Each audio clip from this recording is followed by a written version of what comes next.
ಪ್ರಥಮ್ ಮೈಸೂರು ಪ್ರಸ್ತುತಿಪಡಿಸುತ್ತಿರುವ ಸಾಪ್ತಾಹಿಕ ಪ್ರಸಾರ. ಕರ್ನಾಟಕದ ಜಾನಪದ ಕಲಾ ಪ್ರಕಾರಗಳು ಸಂಚಿಕೆಯಲ್ಲಿ ಇಂದು ನಾವು ಸೋಮನ ಕುಣಿತ ಬಗ್ಗೆ ತಿಳಿಯೋಣ.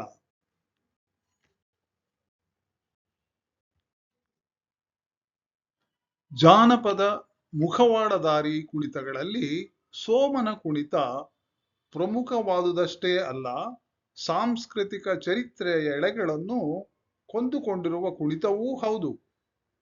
ಈ ಸೋಮಗಳು ಗ್ರಾಮ ದೇವತೆಯ ಅಂಗರಕ್ಷಕರು.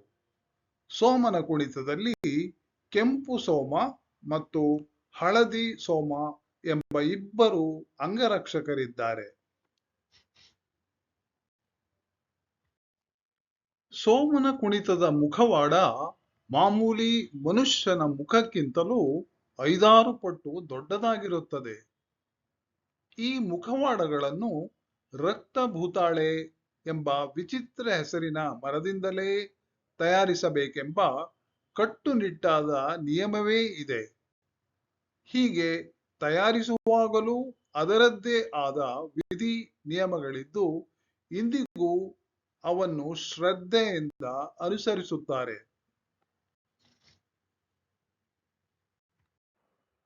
ಮುಖವಾಡದಲ್ಲಿ ಅಗಲವಾದ ಹಣೆ, ವಿಶಾಲವಾದ ಕಿವಿಗಳು, ಕಣ್ಣುಗಳು ಮತ್ತು ದೊಡ್ಡ ಮೂಗು ಇರುವಂತೆ ಕೆತ್ತಲಾಗುತ್ತದೆ. ದಕ್ಷಿಣ ಭಾರತದ ಎಲ್ಲ ದೈವಗಳ ಅಂಗರಕ್ಷಕರಿಗೂ ಇರುವಂತೆ ಈ ಸೋಮನಿಗೂ ಕೋರೆ ಹಲ್ಲುಗಳಿರುತ್ತವೆ. ಮುಖವಾಡಕ್ಕೆ ಬಳಿದ ಬಣ್ಣಗಳು ಕೂಡ ತೀವ್ರ ಸಂವೇದನೆಗಳಿಗೆ ಸಂಬಂಧಿಸಿದ ಕೆಂಪು, ಹಳದಿ ಮತ್ತು ಕಪ್ಪು ಬಣ್ಣಗಳೇ ಎಂಬುದು ಇಲ್ಲಿ ಮುಖ್ಯ. ಮುಖವಾಡದ ಹಿಂಬದಿಗೆ ಬಿದಿರಿನ ಕಮಾನನ್ನು ರಚಿಸಿ ಬಣ್ಣ ಬಣ್ಣದ ಬಟ್ಟೆ, ಸೀರೆಗಳಿಂದ ಪ್ರಭಾವಳಿ ನಿರ್ಮಿಸಿ ಅಲಂಕರಿಸಲಾಗುತ್ತದೆ.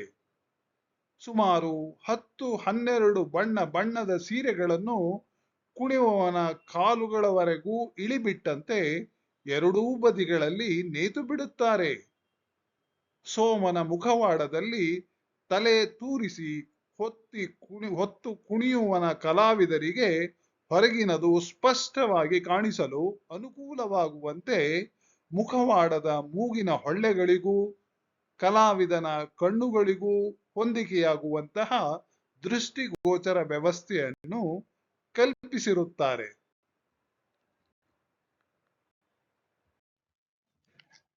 ಕುಣಿಯುವರು ಸೊಂಟಕ್ಕೆ ಹರಕೆಯ ಸೀರೆಯನ್ನು ಸುತ್ತಿಕೊಂಡು ಕೊರಳಲ್ಲಿ ದೇವರ ತಾಳಿ ಧರಿಸಿರುತ್ತಾರೆ.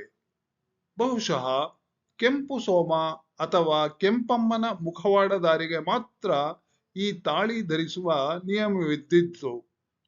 ಬಹುಶಃ ಈಗದು ಈರಣ್ಣನಿಗೂ ಅನಗತ್ಯವಾಗಿ ವಿಸ್ತರಿಸಿಕೊಂಡಂತಿದೆ.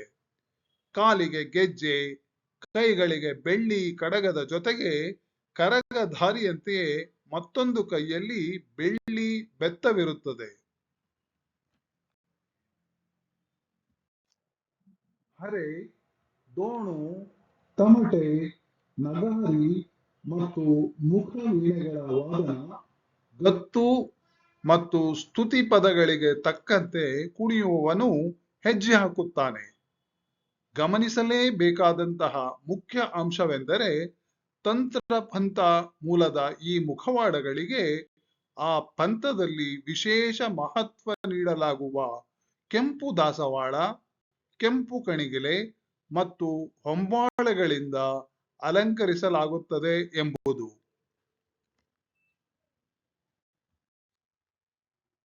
ಸೋಮನ ಕುಣಿತವು ಮಂಡ್ಯ, ತುಮಕೂರು, ಹಾಸನ, ಮೈಸೂರು, ಬೆಂಗಳೂರು ಗ್ರಾಮಾಂತರ ಮತ್ತು ಚಿಕ್ಕಮಗಳೂರು ಜಿಲ್ಲೆಗಳಲ್ಲಿ ವಿಶೇಷವಾಗಿ ಕಂಡುಬರುತ್ತದೆ. ಅಂದರೆ ಹಳೆ ಮೈಸೂರು ಪ್ರಾಂತ್ಯಕ್ಕೆ ವಿಶಿಷ್ಟವಾದ ಜಾನಪದ ಕುಣಿತವು ಇದು. ಗ್ರಾಮ ದೇವತೆ ಗುಡಿಯಿಂದ ಹೊರಟು ಗಂಗಾ ಪೂಜೆಯನ್ನು ಸಲ್ಲಿಸಲಿಕ್ಕೆಂದೋ ಅಥವಾ ಅಗ್ನಿಕೊಂಡ ಹಾಯಲಿಕ್ಕೆಂದೋ ಇಲ್ಲವೇ ಬಲಿ ಸ್ವೀಕಾರಕ್ಕೆಂದು ಹೊರಡುವ ಮುನ್ನ ಗುಡಿಯ ಮುಂಭಾಗದ ಅಂಗಳದಲ್ಲಿ ಸೋಮನ ಕುಣಿತ ನಡೆಯುತ್ತದೆ. ರಕ್ತ ಬಲಿಯನ್ನು ಸ್ವೀಕರಿಸುವಾಗಲಂತೂ ಕುಣಿಯುವವನಿಗೆ ಮೈದುಂಬಿ ವೀರಾವೇಶದಿಂದ ವರ್ತಿಸತೊಡಗುತ್ತಾನೆ.